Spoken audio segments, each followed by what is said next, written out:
I'm a 40-year-old Nigerian, a public servant, and a detective of the Economic and Financial Crimes Commission, with all the powers, privileges, and immunities of a police officer as enshrined in the EFCC Act.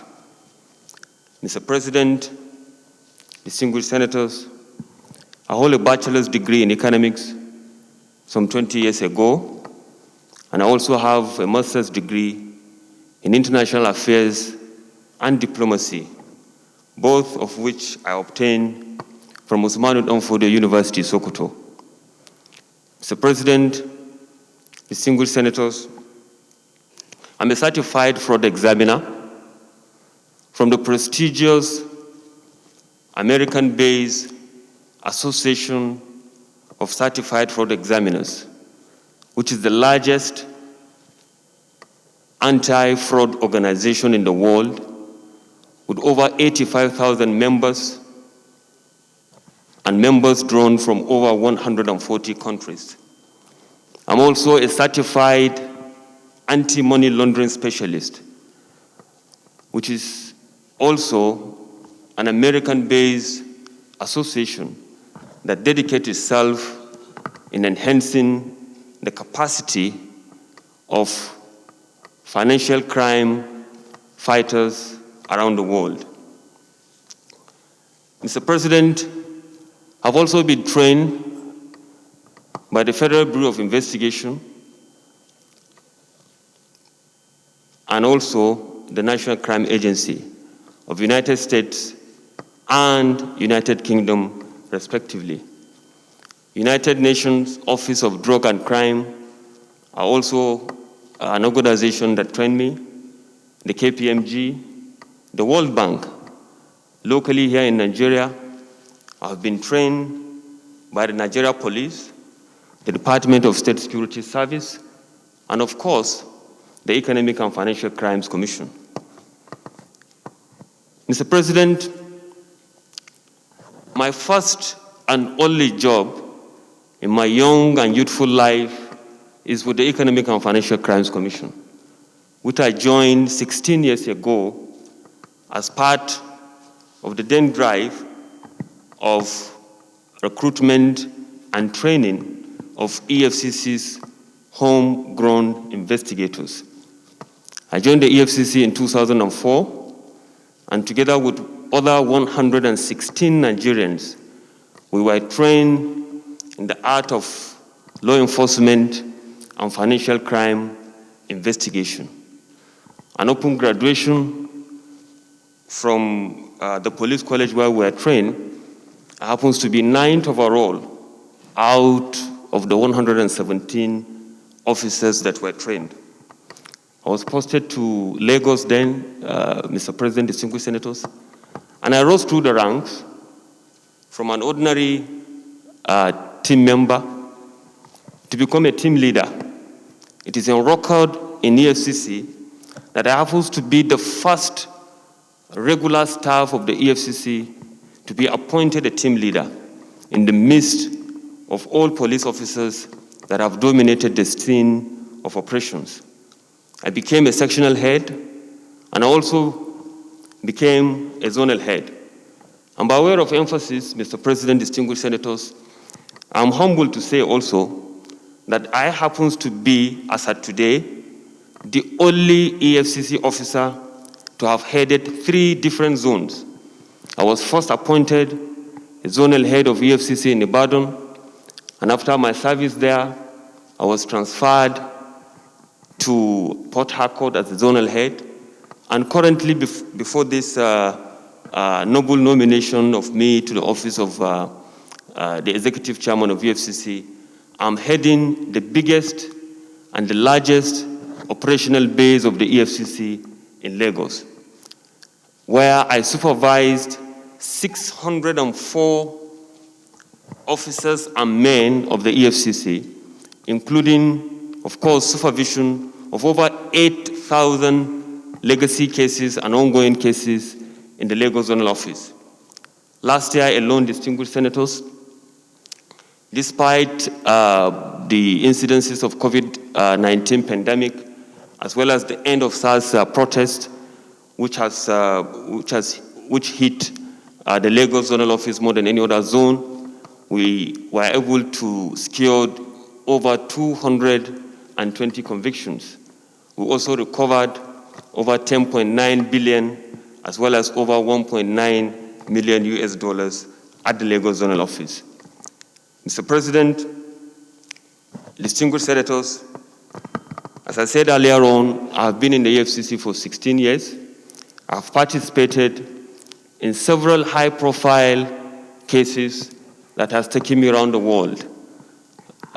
I'm versed in the investigation of advanced fee fraud, money laundering, public sector corruption, and other financial crimes-related issues. I've testified in several courts around the country, leading to several convictions and recovery of hundreds of billions of naira.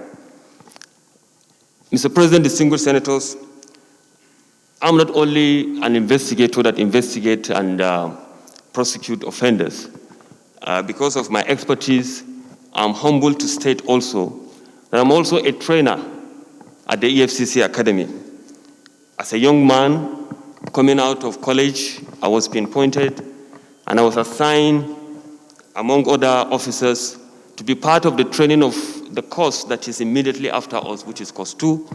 I've also participated in the training of course 3, course 4, as course 5.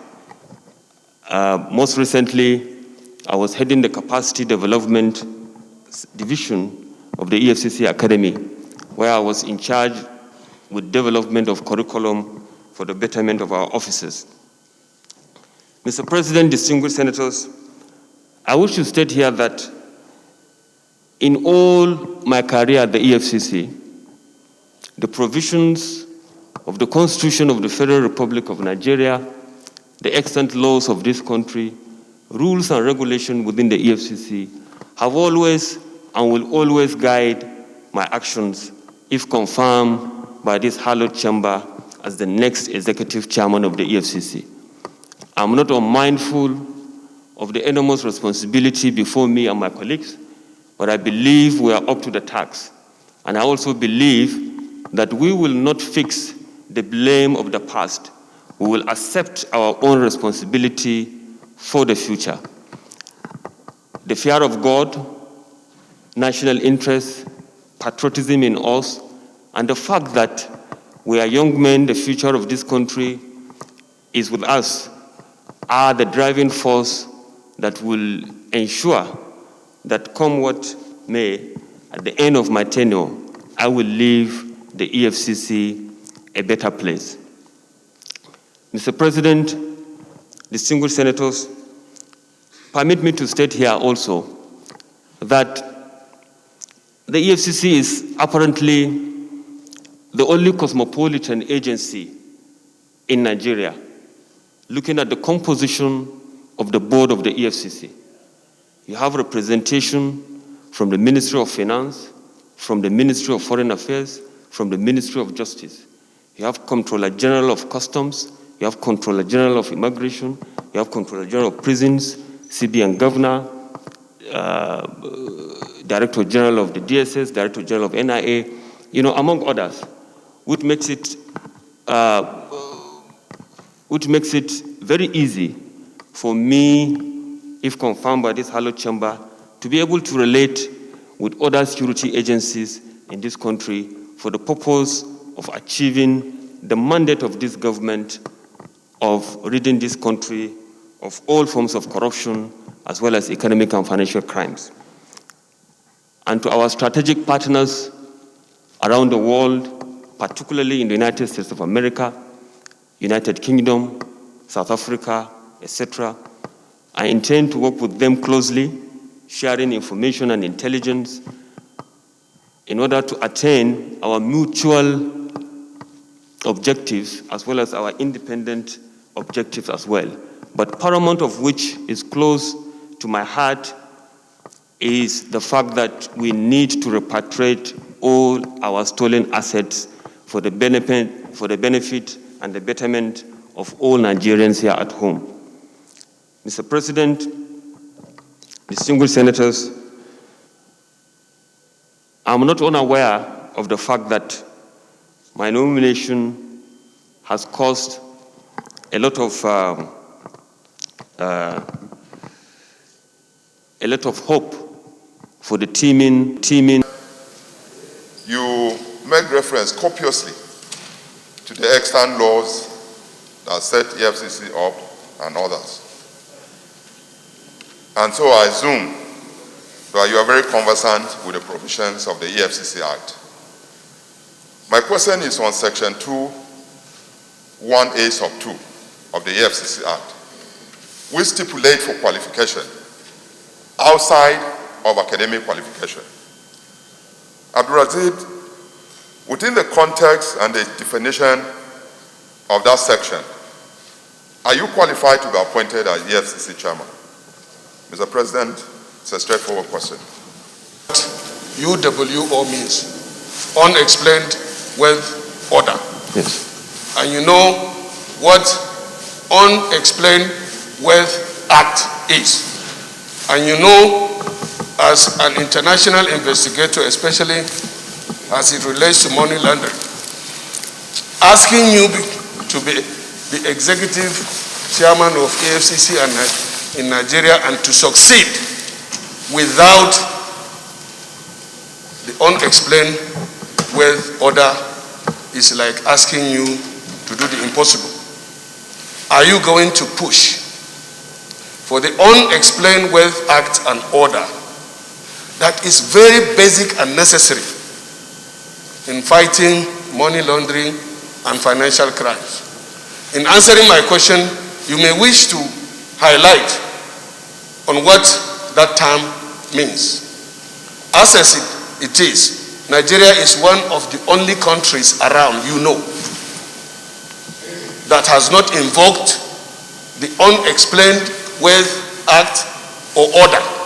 And without that, the fight against financial crime, money laundering will just be a scratch on the surface. Thank you, madam. Thank you. That per adventure, this Senate confirms your appointment. This would have raised a lot of hope with respect to the expectations of Nigerians from not just you, but the youth population. And as one of parliamentarians who also can safely describe themselves as products of the struggle of Nigerian youth, I want to say that I'll be one of the people who have such expectation. And you made one point here which actually struck me. You drew a line of demarcation between fighting corruption and fighting corrupt people. For me, that's very profound, that's very fundamental, and it speaks to the whole essence of our anti-graft crusade. In other words, it is my own expectation, it is my expectation that under your leadership, the EFCC, while trying to catch up with corrupt people, will do everything possible to ensure that as an institution, it continues to emphasize on the need for government to address those fundamentals that will continue to enhance corruption. And finally, how, as the chairman, would you ensure that it is not just, the Yahoo boys who are prosecuted? How will you ensure that convictions are also secured with respect to the high-profile cases? Thank you. And Chief Whip. Senator Ike Koramadu, distinguished Senator Gabriel Suzwan asked about the qualification, whether I am qualified by the provisions of the law to be the executive chairman of the EFCC. Mr. President, distinguished senators, the provision of the law is very clear. It says that the person to be so appointed as chairman should be a serving or retired security or law enforcement officer. Now the question is, am I a law enforcement officer? Yes, I am, because by the provision of Section 2, Section 8, subsection 5, that the EFCC, officers of the EFCC, in the discharge of their duty, have all the powers, authorities, privileges, and immunities of a police officer.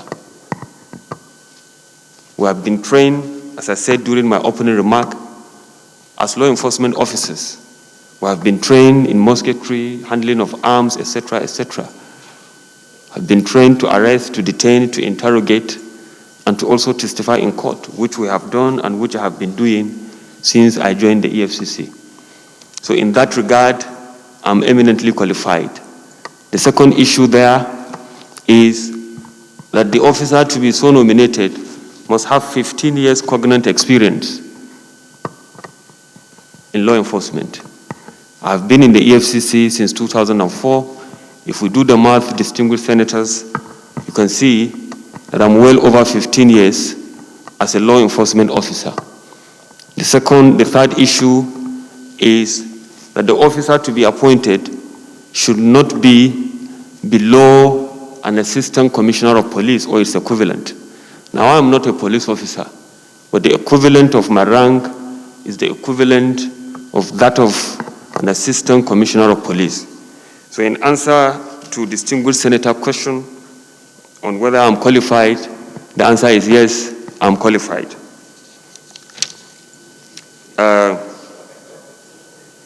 Distinguished Senator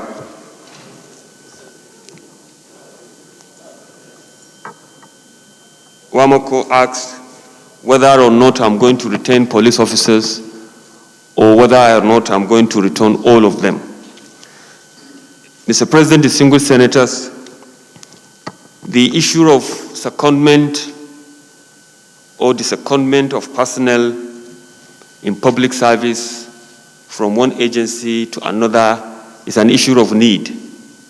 If the need arises, you second. If the need did not arise, you second or you will not second at all to your organization. As I said, we are going to review the process. We are looking at the situation where we will have a very robust and articulated establishment. If the need arises for us to detain some of the police officers, we will retain them. If the need allows us to return them back, we will return them back. After all, we are all serving the same government. We are all Nigerians. And of course, we all desire that we have a better Nigeria.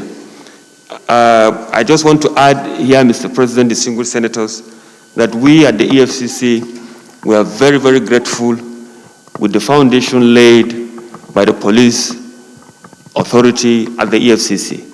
All our leadership, we are not unmindful of the fact that they were all serving or retired police officers. From the pioneer chairman, Mr. Ribado, to the current acting executive chairman, Mohammed Umar Abba. We have had a very good, cordial relationship with them. They have done their best for the country, and other staff also that have joined them. Seasoned officers that we learn the job from Mr. Lamurde to Mr. Wakili, etc., to mention but a few, Deputy, etc. They are police officers that we look up to, and that's about it. I think we will look at the possibility whether we need them or not. Distinguished Senator Indume asks a question regarding the unexplained wealth order. Coincidentally, Mr. President, distinguished Senator, I'm the desk officer of the unexplained wealth order at the EFCC, because during the course of my career, particularly in the last 5 years, I'm not aware of any detective at the EFCC that had worked closely with the National Crime Agency of the United Kingdom. So I'm fully aware about the unexplained wealth order.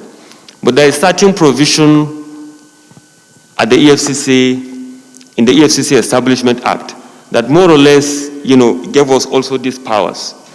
And that if I may, quote the act. I have a copy here, distinguished senators. Section 7,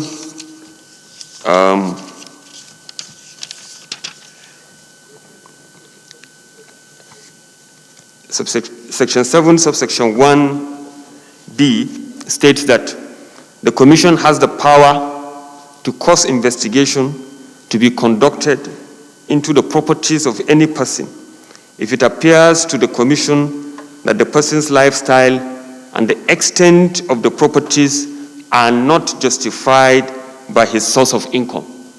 Meaning, without any complaint, without anything, if it comes to our knowledge that you have amassed so much properties that are not justified by your sources of income, the EFCC can ask questions. And that is what, the simple definition or explanation regarding the unexplained wealth order. You have this property, the UK will ask you, what is this property for? And that is it. You explain. If you explain that, yes, this is how you earn it, so be it. If you did not explain, then they can further their investigation to determine how you acquired it. So I think looking at this provision, we are covered for now until we are seeing how other jurisdictions have fared with this unexplained wealth order. The next question is from distinguished Senator Markel. Thank you very much for your kind words. And you asked regarding the issue of Yahoo convictions versus that of high-profile cases. Let me put it on record, Mr. President, distinguished senators, that at the EFCC, we have over 90% success rate in court. Over 90% success rate in court. For every 100 cases that we charge to court, we secured convictions on 90. As I said during my opening remark, provisions of Cybercrime Prohibition Act, as well as Advanced Fee Fraud and Other Related Offences Act, are part of the acts that we are empowered to enforce. We are enforcing our laws based on the provisions of the law. That is regarding the issue of Yahoo. Yes, there are simple cases that will file 1 or 2 count charges, and normally the suspect or the accused or the defendants are young, Nigerians that they can easily plead guilty.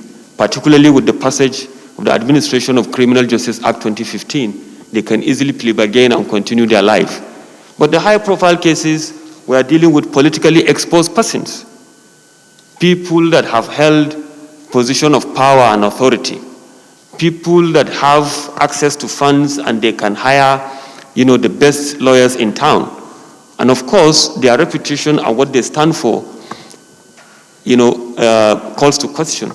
So of course, we need to iron it out. We need to have rigorous trial in court, and trials normally takes a very long time in our courts because of hurdles of trial, etc., etc. And particularly because of the issue of fair hearing. We need to be fair to the defendant and everybody. So we present our case as prosecution, and the defense is entitled to open its defense and open its case. But despite that, we have also tried, in respect of high-profile cases that the EFCC have charged to court, we have secured quite a number of convictions in that regard. I intend to improve on that. Of course, we diligently prosecuted our cases. That is why we are securing the convictions that we have. But we will tend to have more working relationship with the courts for them to understand, training and retraining, for them to understand some of these typologies.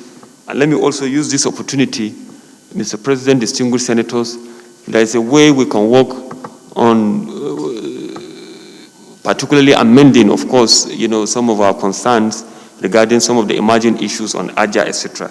I believe there will be more better forum to discuss some of these issues on how some of these cases can be accelerated in their determination in our courts. Thank you very much. A generational shift, that is, the young are actually taking over. And also let me commend the nominee for the reassurances he has given to Nigerian youth by this appointment. But my question will be this. Mr. Nominee, there have been issues about the EFCC recoveries in terms of fund and properties, where amount recovered is different from amount remitted to the government coffers. It has been an issue that has been in the front burner from time to time. I want you to tell this distinguished Senate what you will be doing differently to ensure that what is recovered by EFCC in terms of funding, in terms of cash, actually reflect what is remitted into the government coffers. Thank you, Mr. President. Gladdens my heart. And I want to thank Mr. President for showing it to the rest of the youth in Nigeria that the youth too have a place at the table. You're coming here today. I don't have any question for you. What you've shown us is diligence, perseverance, hard work, which are all the requirements to get to the top. But I want to just give you a little motherly advice. Because one, this is an appointment. The shoes you are going to be filling is a big shoe. Temptations will come. People who are not even your age, the folly. But I'm just going to, I believe that's your wife there. Yes. Pray for your husband very well. I'll pray for you too. Thank you very much. Because we want to see a lot of youth like you showing the other youths around Nigeria that if you want to get to the top, you don't have to be destructive. We want to dialogue. I'm 60 years old now. I'm working so that other people like you can get to and fix the Nigeria that we are going to hand over to you. So I'm glad you've spoken, and I expect you to walk the talk. God bless you. Thank you very much, Mr. President. Thank you very much. Senator Mohamed Anjumagoje asked 3 in 1 questions. He asked about issues of witch hunt by the EFCC for political and other reasons by some politicians. He also asked about issues of media trial by the EFCC, as well as given my young age, how I intend to withstand the pressure. Mr. President, distinguished senators, the issue of political witch hunt have been there trending against the EFCC since its inception. When the EFCC came on board,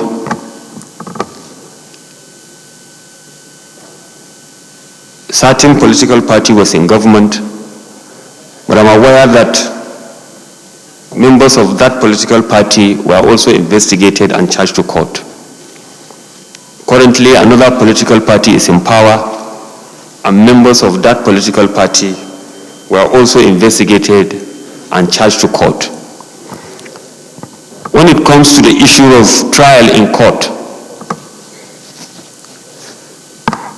the way we operate in the EFCC, distinguished senators, is that at the end of every investigation, files are being sent to legal department to vet and see whether or not the investigation warrants any prosecution in court, whether the report has adduced in it points to prove an offense beyond reasonable doubt, before the lawyers prefer charges and of course file in court for them to go and defend what they said that they have found.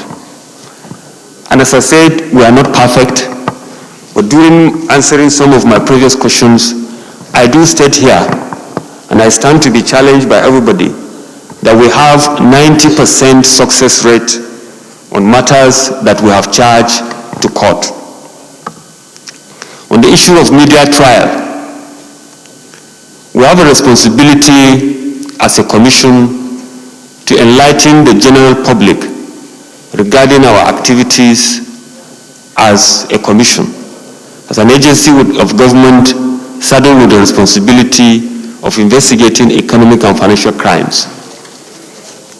Matters that are in court, Mr. President, distinguished senators, are already in the public domain. The press have the right, like indeed any other Nigerian or even non-Nigerians, to demand for those records and print them, either on print or electronic media. So it is not within our purview or control to tend to determine which matter that is in court can be published and which matter cannot be published. On the issue of young age to withstand pressure, when my appointment was announced last Tuesday, an elderly man advised me, and he said, Malam Bawa, you are now 40 years old. Even if you succeed, unlike any of your predecessors, and serve 2 terms, you are still going to be 48. And he reminded me that you will still be too young. And he said that I have a very long future ahead of me.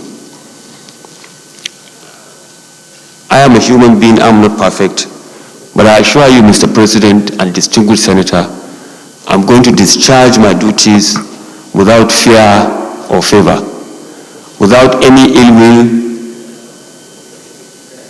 with the conscience of the fact that I'm a human being, that after this life, I will die. And after my death, there will be judgment and there will be sentence.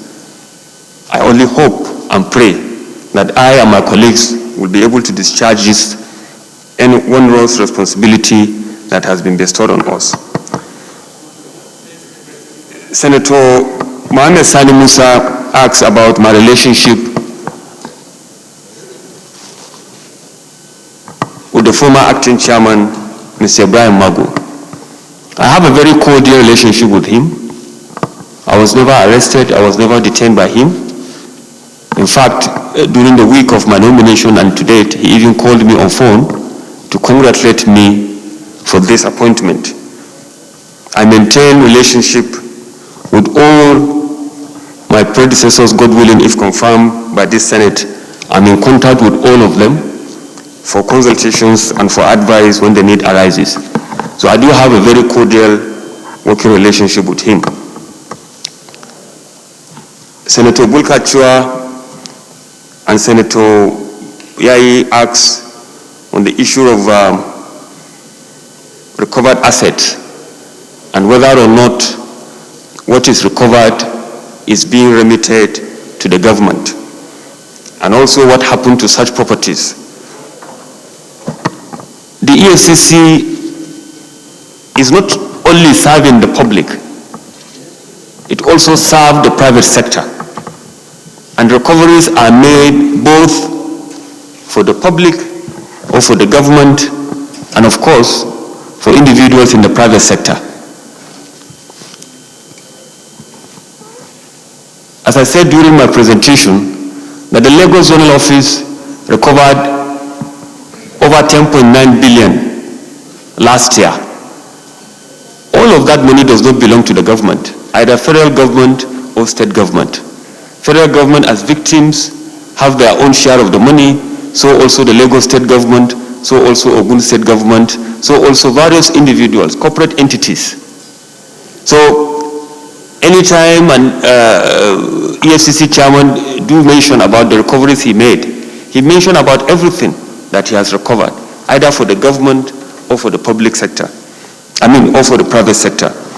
So yes, somebody may think that yes, EFCC has said that they have recovered 1 trillion.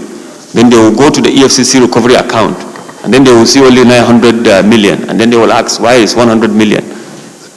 So those are some of the disparities that I hope, God willing, we are going to digitalize the process, we are going to be transparent, we are going to show accountability on everything that we do going forward. Senator Burkachua more or less asks regarding the issues of properties, etc.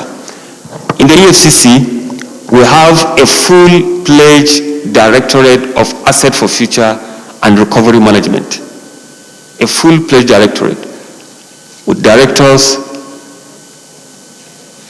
at the headquarters as well as offices in all the zonal offices of the EFCC that manage assets on entering for future orders as well as on final for future orders before disposal or being handed over to their victims.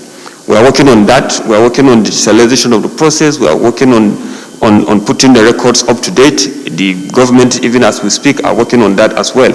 And more so because we already have a federal government committee that is working regarding all these assets. Very soon, I believe, Nigerians will know about that and benefit that they can derive from such properties. Senator Suleiman Kwari asks about how I'm going to conduct internal self-cleansing of the EFCC. Here also, Mr. President, distinguished senators, we have a full-fledged Directorate of Internal Affairs that police the officers of the EFCC. And of course, we are going to work on that. We are going to reposition it so that the Directorate is going to be proactive rather than reactive when somebody is writing one complaint or another against any erring staff of the Commission. So the self-cleansing is going to commence with working regarding the positioning of that department as well as ensuring that everybody get the message clear.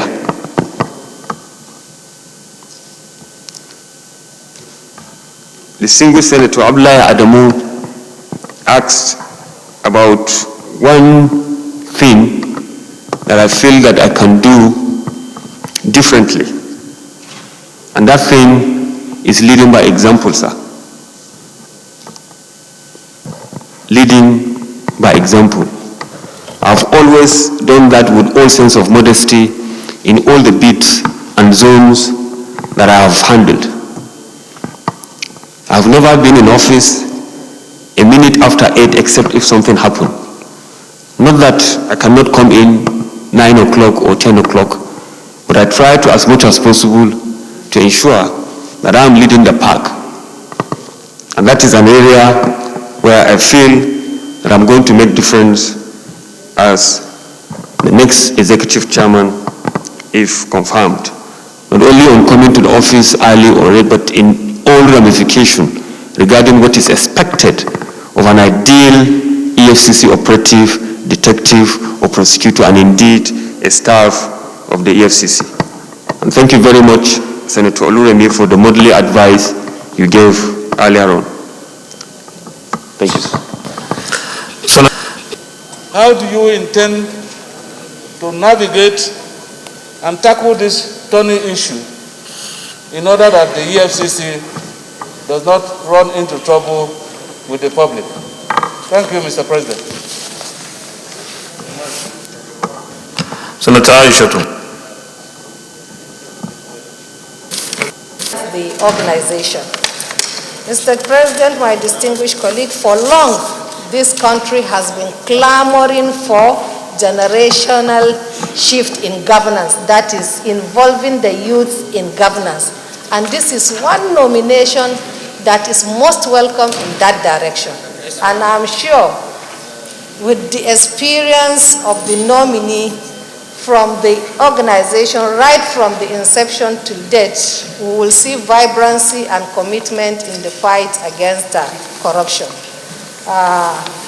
Before I round up, I would like to use this opportunity to say a very big thank you to Mr. President for listening to the cry of the youth. And I'm sure Mr. Abdul Rashid Bawa, being the representative of my generation, will do us proud and the country will not be disappointed in any way. Having said that, I will still want to just touch a little from what Senator Goje said. Mr. Bawa, what will you do differently with regards to media Because right from the inception of that organization, some chairmen are only interested in media trial and showmanship. So much that some were hunting perceived critics in government. So as the representative of my generation, which I believe you will do us proud, you will not disappoint this country, that much I believe. What can you do differently? Once more, congratulations. Thank you. Thank you very much. Well, it's my generation. 1997. And at the same year, the same 1997, you did your secondary certificate, secondary school certificate, government secondary school, where in the same 1997. It's not possible. So, possibly a typographical error. Then, my main question. You were opportune to be trained overseas. FBI of US and other sister organizations in UK and other countries.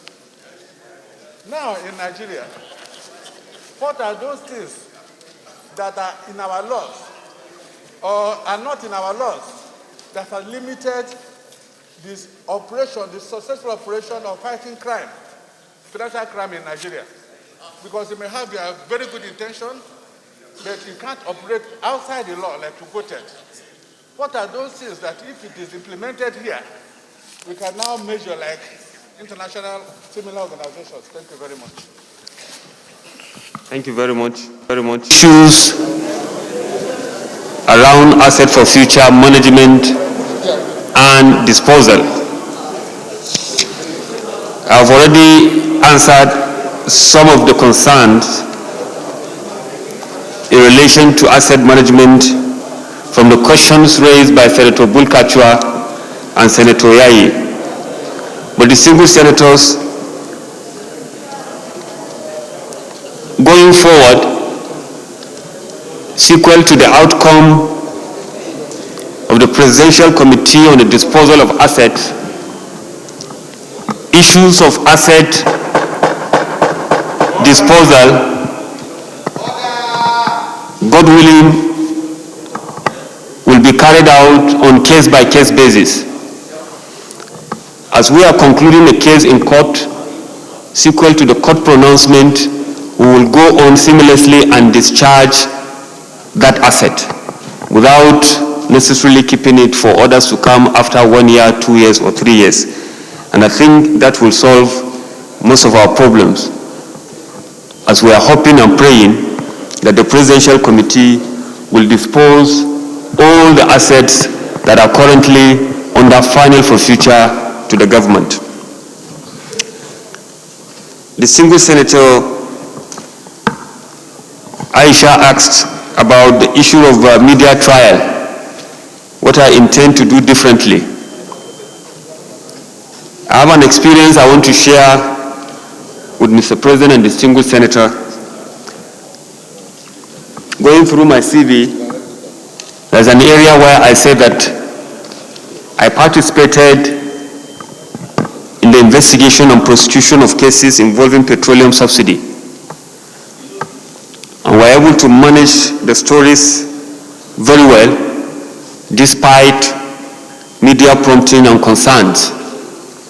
And I do believe, as well as the management then, that assuming Nigerians and Nigeria knew what we were able to discover, we could have had a different or additional protest that rocked this nation again after the January protest of 2012. So I have a bit of experience on how we are going to manage these issues. But I strongly believe that this issue of media trial is something that is beyond our control when matters are already charged into court. The single Senator Sam Egu asks about certificates that I obtained from Government Secondary School Owerri, as well as my certificate in microcomputer operations and management. In there, months were not stated.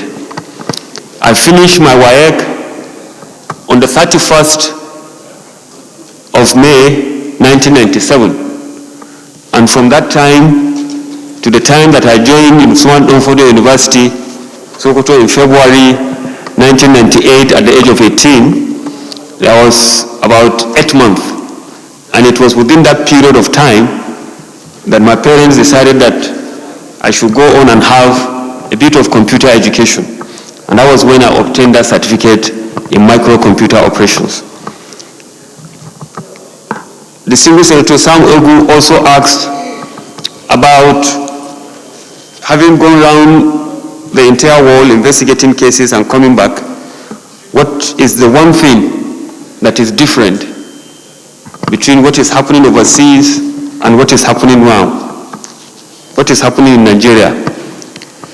The one thing that is different is funding. If we have proper funding, I can tell you that law enforcement is going to be different in this country. Anywhere in the world, there is no budget for law enforcement, because a single case that is assigned to you, you can't have a budget for it, because it can take you around the world. A simple case involving any politically exposed person has a chance of taking you around the world, to all the tax havens, to other countries in Europe and in America. So why is that funding? A single case may cost you maybe 10 to 20 million naira. What is the budget for investigation that we have?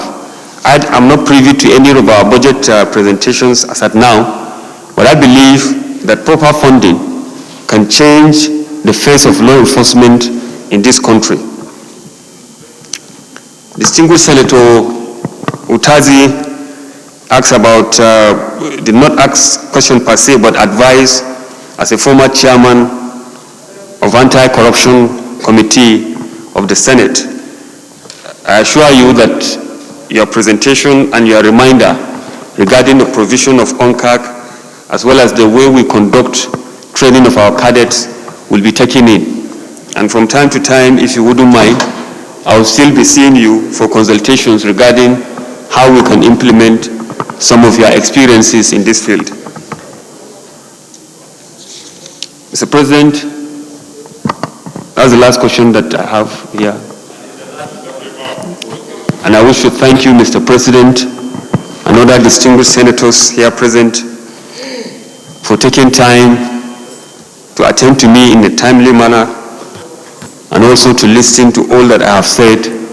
I will forever be eternally grateful to you, and I also assure you that the confidence that Mr. President has on me and my colleagues, as well as you, will be repaid with diligent work and work and work and work for the betterment of this country. Thank you very much. 2 hours, and I still have 13 senators who have, 14 actually, who have signified interest to speak. Is it the opinion of the Senate that this nominee, having responded to the questions and comments made by distinguished colleagues, about 18, I think 19 distinguished colleagues' questions and comments were responded to by the nominee. Is it the opinion of the Senate that he takes a bow?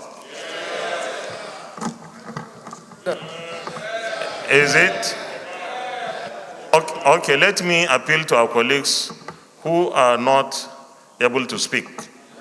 Initially, I said everyone who wanted to speak will speak, but there is a limit to how much time we can sit here, and he has been standing there, probably because he's a young man, he has withstood this thing.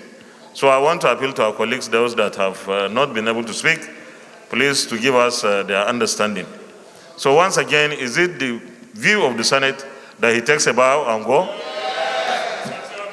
Take a bow.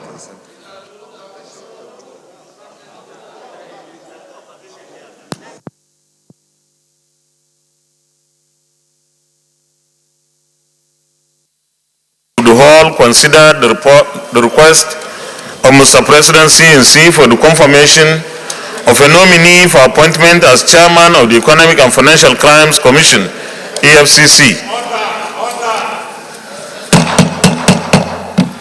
The nominee answered questions from distinguished senators on economic and financial crime matters and a number of topical issues thereafter.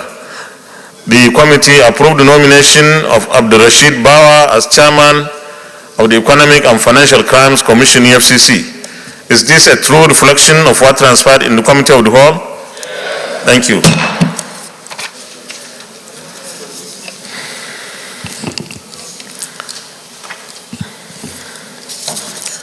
Confirmation.